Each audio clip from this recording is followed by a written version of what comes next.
ঈদের ছুটিতে জ্বালানি সরবরাহ ব্যবস্থা মুখ থুবড়ে পড়ার দশা। দিনের বেশিরভাগ সময় বন্ধ রাখা হচ্ছে ফিলিং স্টেশন। যে দু একটি খোলা আছে সেগুলোতে হুমড়ি খেয়ে পড়ছেন গ্রাহকরা। আর এই ভোগান্তির শেষ কোথায় তা জানা নেই কারো। যদিও জ্বালানি মন্ত্রীর দাবি সরবরাহ স্বাভাবিকই রয়েছে, তবে তার অভিযোগ কিছু কালোবাজারি তেল মজুত করে সংকট তৈরির চেষ্টা করছে। নগদ নিয়ে এলো হার না মানা হার অফার। সর্বনিম্ন 10,000 টাকা রেমিটেন্স নগদে পাঠালে থাকছে স্বর্ণের হার জেতার সুযোগ। জ্বালানি তেল সরবরাহ সংকট কাটার কোনো লক্ষণ নেই, বরং মধ্যপ্রাচ্য সংঘাতের অনিশ্চয়তা যত বাড়ছে, ফিলিং স্টেশনের সামনে গ্রাহকদের অপেক্ষাও তত বাড়ছে। ঈদের ছুটির আগে দীর্ঘ অপেক্ষার পরও কিছুটা তেল মিলছিল, তবে ছুটির পর আর মিলছে না। দিনের বেশিরভাগ সময় পাম্পগুলোতে ঝুলতে দেখা গেছে তেল নেই সাইনবোর্ড। রাজধানীতে হাতে গোনা যে দু একটি ফিলিং স্টেশন খোলা আছে সেগুলোতে রেশনিং করে দেওয়া হচ্ছে তেল। পেট্রোল পাম্প মালিক সমিতি বলছে, ক্রেতারা সংযত না হলে 10 দিন পর আর তেল থাকবে না।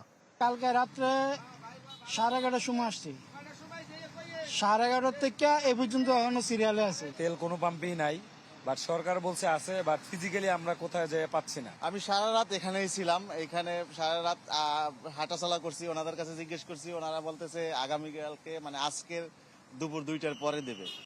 আমি 50 বছর এরকম তেল কিনতেও দেখিনি কাউকে। আমি 50 বছরের ব্যবসা করি, আমার বাপ করেছে, আমার দাদা করেছে, আমি করছি। আমি এরকম বাবার জন্য এরকম দেখিনি, এরকম হাবাই যে বানানো একেবারে উবড়ে খেয়ে পড়তেছে। সিরাজগঞ্জে নিজ নির্বাচনী এলাকায় চলমান সংকট নিয়ে কথা বলেছেন বিদ্যুৎ ও জ্বালানি মন্ত্রী। তেলের সরবরাহ স্বাভাবিক আছে দাবি করে মন্ত্রী বলেন, কিছু কালোবাজারি তেল মজুত করে সংকট তৈরির চেষ্টা করছে।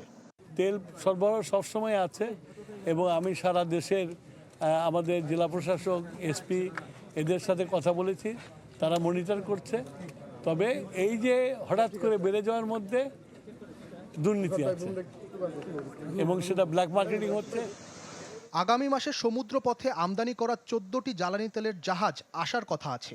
এর মধ্যে 25,000 টন অকটেন, 1 লাখ টন অপরিশোধিত তেল ও 3 লাখ টন ডিজেল। চলতি মাসে দেশে কোনো অপরিশোধিত তেল আসেনি। ইমতিয়াজ মাহমুদ, চ্যানেল 24, ঢাকা।